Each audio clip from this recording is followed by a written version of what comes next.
అందరికీ నమస్కారం. Welcome back to my channel. ఈరోజు అయితే నేను చూపిస్తున్న వచ్చి బెలూన్ మోలీ అనమాట. ఈ బెలూన్ మోలీ వచ్చి 2 weeks ఓల్డ్ బేబీస్. ఇది ఇందులో అయితే 12 బేబీస్ పెట్టాయి అనమాట వీటి పేరెంట్స్. అండ్ ఇందులో నేను 9 అయితే కాపాడగలిగాను. అండ్ వీటిని ఇప్పుడు అవుట్డోర్ పాండ్కి అనేది నేను సెటప్ చేసి 1 week అయింది. ఆ పాండ్ అనేది కొంచెం పాడైంది అనమాట. ఈ టబ్ నుంచి అయితే నేను మొత్తం వాటర్ తీసుకొని అందులో ఉన్న స్నేల్స్ అనేవి ఇందులో వేసి నేను క్లీన్ చేసుకున్నాను. ఇదైతే నా మినీ ఫామ్ అనమాట. మీ నుంచి అయితే ఒక సబ్స్క్రిప్షన్ అయితే ఆశిస్తున్నాను. సబ్స్క్రైబ్ చేయండి, లైక్ చేయండి, షేర్ చేయండి అండ్ కామెంట్ చేయండి. అండ్ ఇందులో అయితే నేను చూపిస్తాను ఎలా అయితే వాటిని అక్యుములేట్ చేస్తాను అనేది. ఇదైతే నా పెద్దది టబ్ అనమాట. ఈ టబ్లో అయితే బెలూన్ ప్లాటీస్, మిక్స్డ్ కప్పీస్ ఉన్నాయి. ఈ టబ్లో గ్రీనిష్ అనేది చూడొచ్చు మీరు లేయర్. అది లేయర్ వచ్చి ఆల్గే వాటర్ అనమాట. ఆ ఆల్గే వాటర్ అనేది వీటికి చాలా యూజ్ అవుతుంది. అండ్ ఇందులో మీరు స్నేల్స్ కూడా చూడొచ్చు.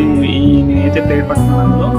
ఈ స్నేల్స్ అనేవి అందులోనే వేస్తాను అనమాట. ఆ స్నేల్స్ అనేవి ఏమైనా ఆకులు పడిన ఏమైనా సరే క్లీన్ చేస్తుంటాయి అనమాట. అదొక క్లీనింగ్ యూనిట్లో వర్క్ చేస్తుంది. అండ్ అక్యుములేట్ చేయడానికి 15 minutes పెట్టుకున్నాను. ఆ తర్వాత అక్యుములేట్ చేసిన తర్వాత ఫిషెస్ లీవ్ చేసి నేనైతే 1 day ఫీడింగ్ చేయకుండా వదిలేస్తాను అనమాట. తర్వాత పిల్లెట్ ఫీడింగ్ అయితే చేస్తాను. అండ్ మేము గొరామీ బ్రీడింగ్ అనేది సెటప్ చేసాం అనమాట ఒక వీడియోలో. దాన్ని చూడండి. అండ్ నెక్స్ట్ అప్డేట్ అనేది ఇస్తాను అనమాట. ఆ ఫీమేల్ అనేది ప్రెగ్నెంట్ అయింది.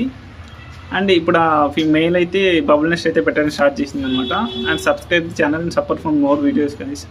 అండ్ మీ నుంచి అయితే ఒక సబ్స్క్రిప్షన్ ఆశిస్తున్నాను.